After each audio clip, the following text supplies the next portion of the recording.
Bismillahirrahmanirrahim. Assalamualaikum warahmatullahi wabarakatuh. Bapak Ibu sekalian yang kami hormati, kali ini kami akan mempresentasikan penelitian kami dan juga progresnya seperti apa yang masuk dalam skema penelitian dasar perguruan tinggi atau PDPT yang didanai oleh Universitas Negeri Padang pada tahun anggaran 2022.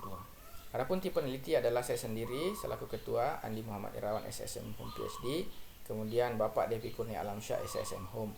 Judulnya adalah Kajian Analisis Wacana Kritis Media Sosial tentang penerapan protokol kesehatan COVID-19 yang berkaitan dengan pembatasan kegiatan peribadatan di Indonesia.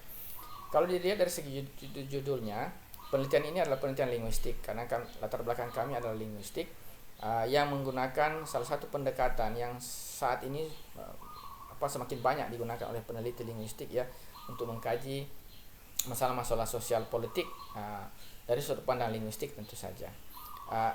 Dan kemudian objek penelitiannya adalah yang berkaitan dengan protokol kesehatan COVID-19, yaitu bagaimana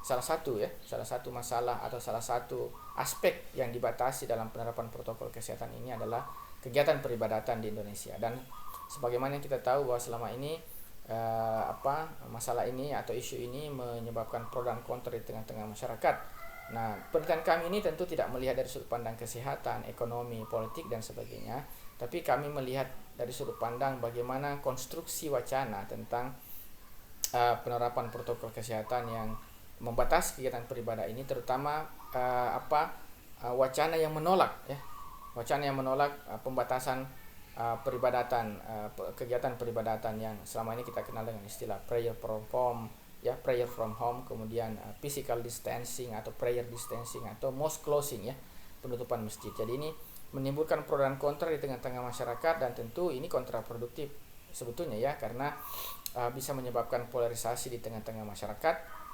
Dan disinilah tugas kami, yaitu bagaimana mengidentifikasi konstruksi wacana ini dengan melihat masalah ini dari sudut pandang linguistik, terutama dalam menggunakan pendekatan analisis wacana kritis.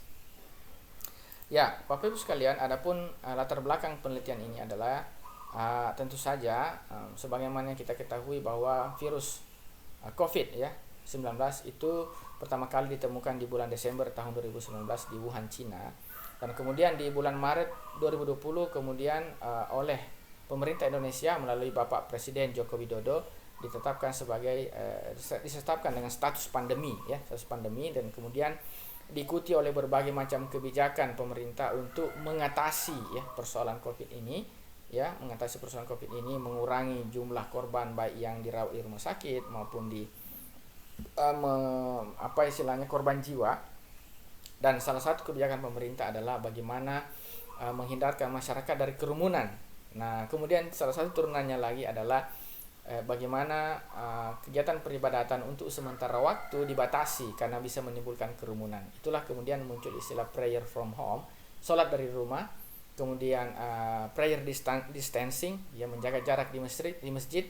Pernah misalnya beberapa minggu di tahun 2020 dan 2021 masyarakat sholat di masjid tapi kemudian ada jarak sekitar 1 meter antar jamaah. Nah, ini di satu sisi pemerintah tentu saya sudah memikirkan bahwa COVID-19 ini harus segera diatasi karena bisa menimbulkan dampak ikutan yang sangat negatif ya. Dan itu kita lihat selama ini bahkan korban jiwa itu ratusan ribu orang yang meninggal. Tapi di sisi lain ada yang menolak dari sudut pandang teologi keagamaan karena dianggap tidak sesuai dengan syariat Islam. Ya, salah satu penceramah di yang kami sudah observasi itu di YouTube itu mengatakan bahwa mana ada tata cara sholat di masjid itu dibatasi atau ada jarak, padahal seharusnya dianjurkan luruskan dan rapatkan saf.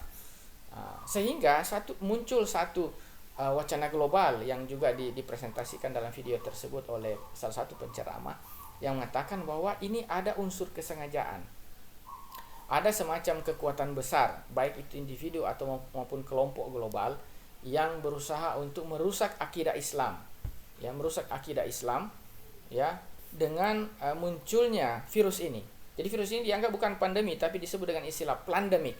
Plandemic itu artinya planet pandemic, artinya pandemi yang disengaja disebarluaskan oleh kelompok tertentu untuk mengubah tatanan dunia, termasuk ada istilah di situ ada upaya kelompok Yahudi dan Nasrani untuk menciptakan virus ini dan menyebarluaskannya untuk merusak akidah Islam. Salah satu turunannya yang mereka presentasikan di sana adalah penerapan protokol kesehatan ini. Ya.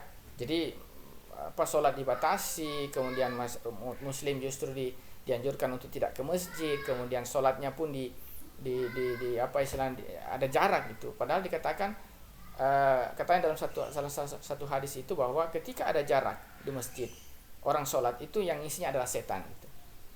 Nah, sehingga ada anjuran luruskan dan rapatkan saf. Tapi justru dengan penerapan protokol kesehatan ini justru dibatasi gitu. Justru tidak sesuai dengan syariat Islam. Nah, ini kami tidak memandang dari sudut pandang teologinya, tapi dari sudut pandang bagaimana wacana ini dikonstruksi, apa topik wacana yang dibuat atau yang dipresentasikan dalam ceramah tersebut, apa mekanisme linguistik yang digunakan oleh para penceramah.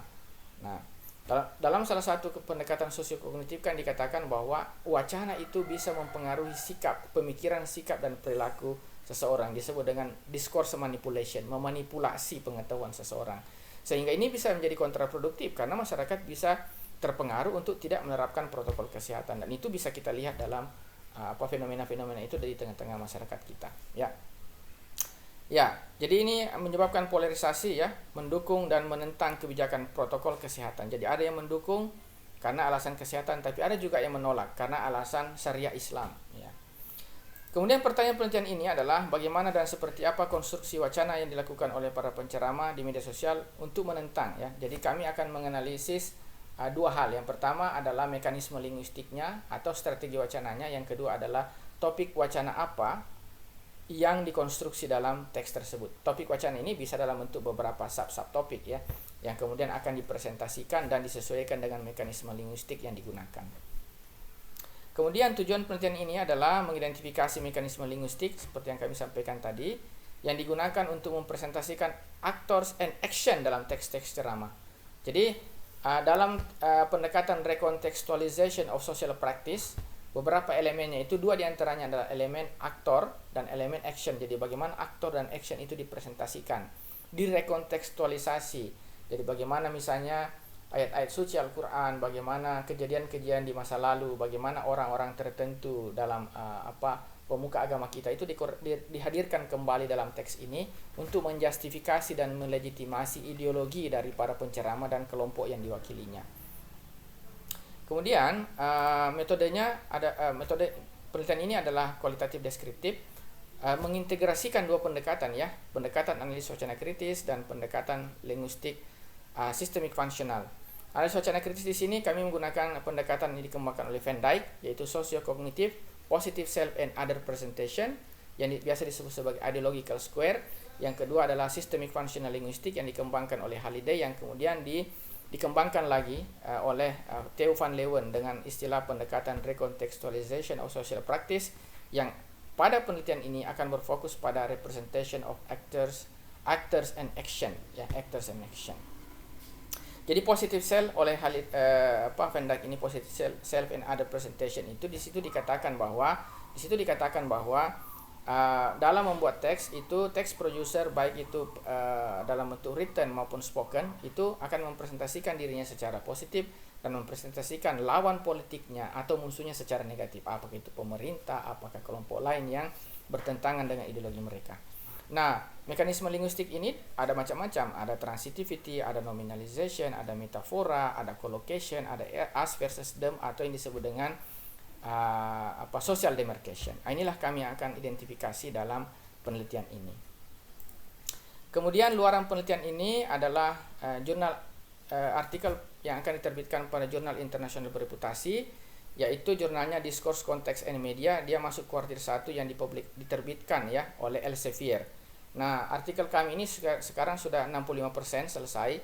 Di sana sudah ada introduction, ada literature review, ada method, dan kemudian 35% sisanya itu adalah analisis data ya, finding and discussion dan conclusion. Saat ini kami sudah mentranskripsi ya videonya, dan kami sudah masuk ke dalam tahap analisis. Jadi sekitar 35% insya Allah akan kami submit artikel ini pada bulan November atau Desember ya. Bulan November atau Desember, dan kami yakin insya Allah